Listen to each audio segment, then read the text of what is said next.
11 p.m., Jack Harrison sets his trap. By sunrise, it's completely empty.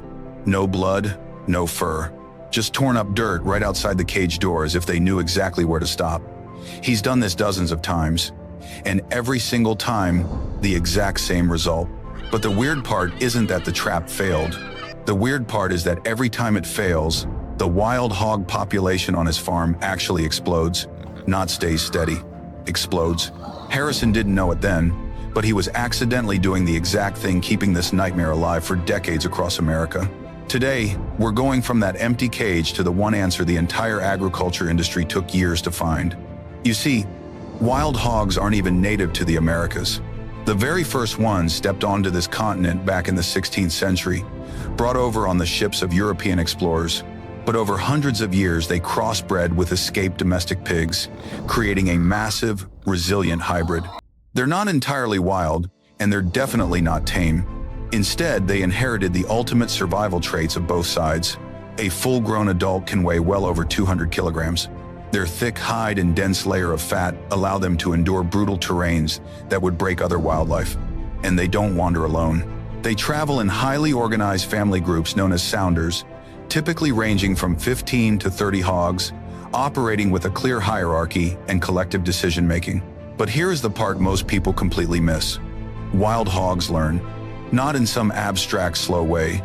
They actively memorize danger zones, recognize the scent of foreign metal, and communicate that threat to the entire pack.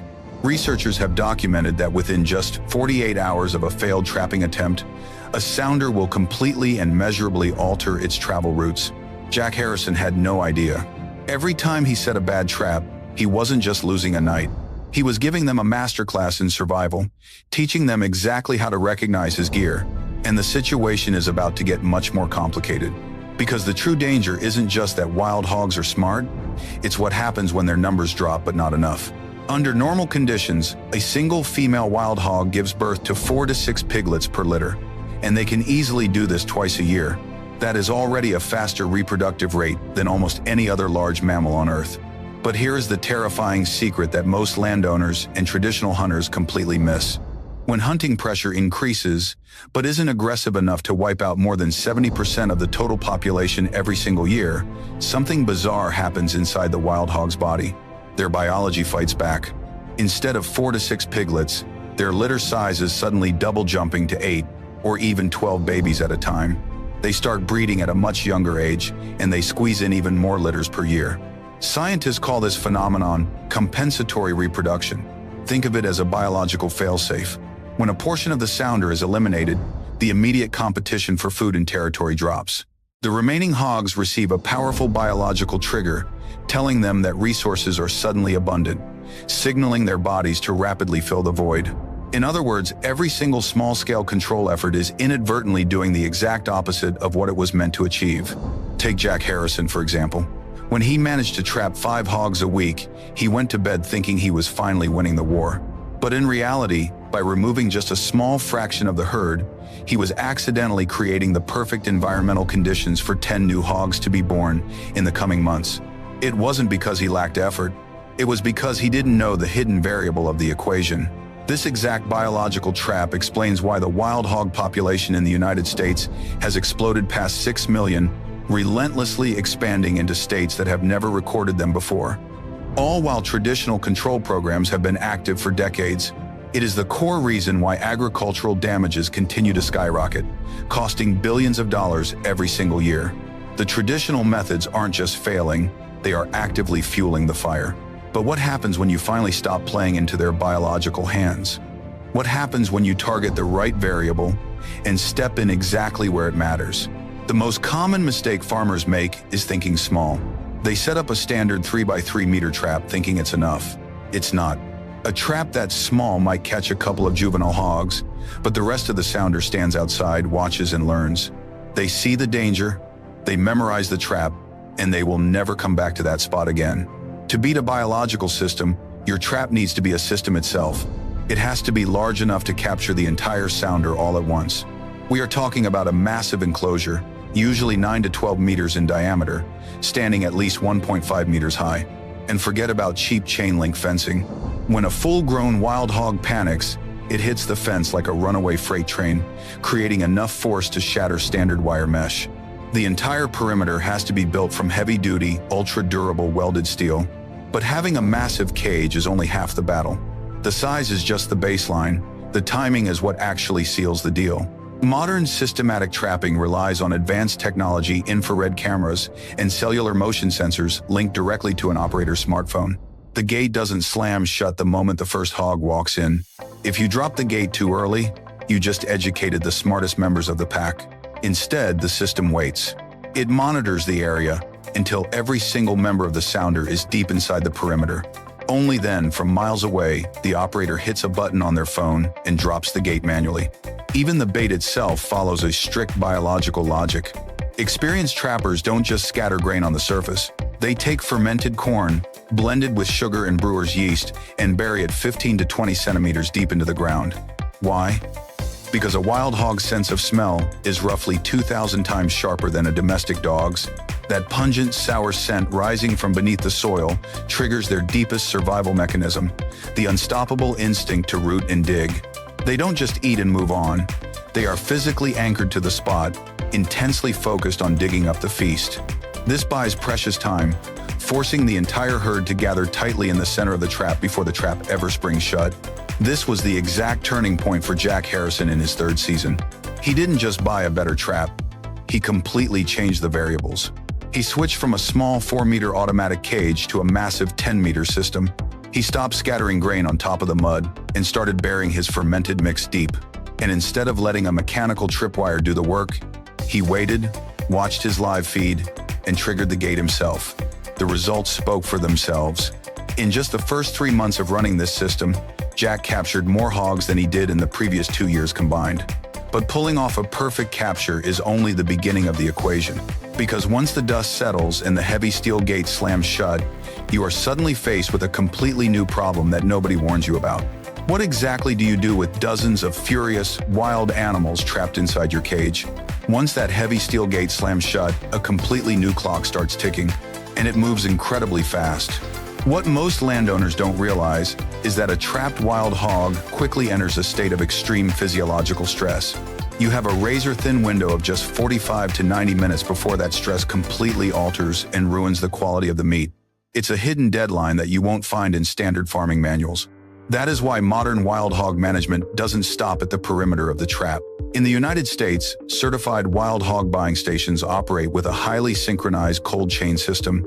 The moment a capture is logged, specialized transport vehicles are dispatched to the site, arriving within a single hour. The animals are immediately transferred into temperature-controlled environments to minimize anxiety and preserve the integrity of the product before they ever reach the processing plant. But once they arrive at the facility, the standard rules of commercial pork processing are thrown completely out the window. You simply cannot use a traditional assembly line here. For starters, the individual weight of the animals fluctuates wildly, ranging anywhere from a modest 50-kilogram juvenile to a massive 200-kilogram tusker. Their muscle fibers are incredibly dense, far leaner and tougher than any factory-raised pig, requiring master butchers with specialized cutting techniques to properly refine the meat. More importantly, safety is absolute. Every single animal undergoes rigorous individual testing for wildlife diseases like brucellosis and pseudorabies before it ever touches the processing floor. Once cleared, the carcasses are immediately moved into flash chilling units, forcing the internal temperature down below 4 degrees Celsius within 90 minutes. The reward for this exhausting process is a final product that conventional pork simply cannot compete with. Because these animals forage entirely on a natural diet and run miles every single day, their nutritional profile is completely flipped. Their intramuscular fat content drops to a mere 1.5 to 3%. Compare that to the heavy 10 to 14% fat found in commercial, grain-fed industrial pigs. It is ultra-lean, packed with significantly higher protein, and loaded with natural omega-3 fatty acids and heme iron. And this is where a massive, premium market comes alive.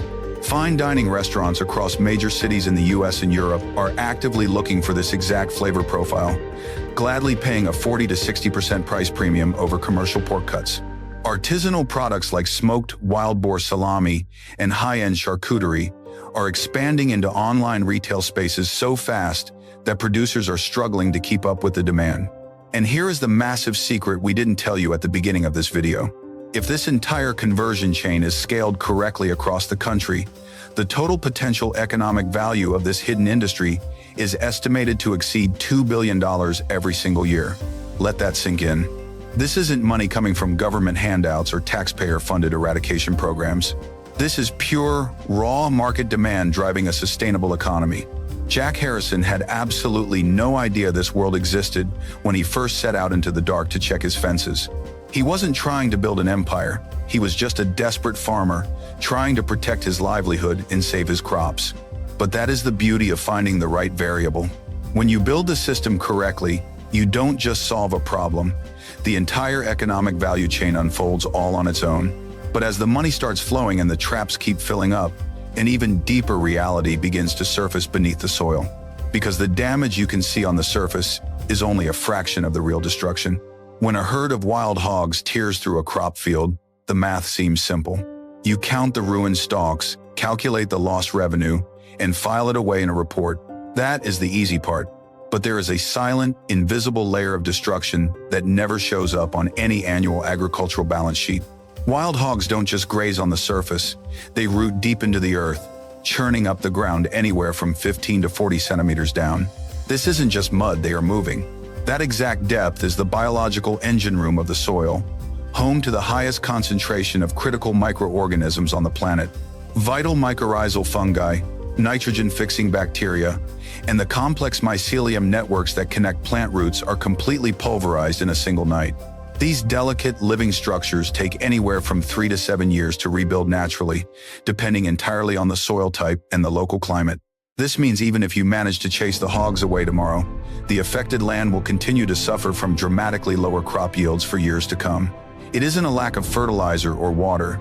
It's that the fundamental biological infrastructure of the soil has been systematically broken. This is the real reason why the wild hog crisis is so much larger than just a bad harvest.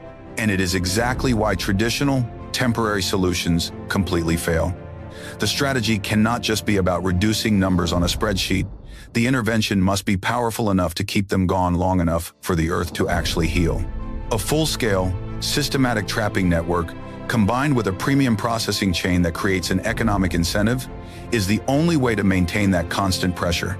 Not because it is a flawless plan, but because it is the only system capable of sustaining itself without relying on endless government subsidies. By his third year running the new system, Jack Harrison finally understood this deeper reality. He didn't view his daily routine as just trapping pigs anymore.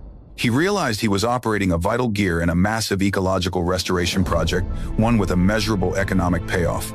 The question is no longer whether a self-sustaining system like this can work. The real question we have to face moving forward is, who decides who gets to operate it, at what scale, and under whose rules?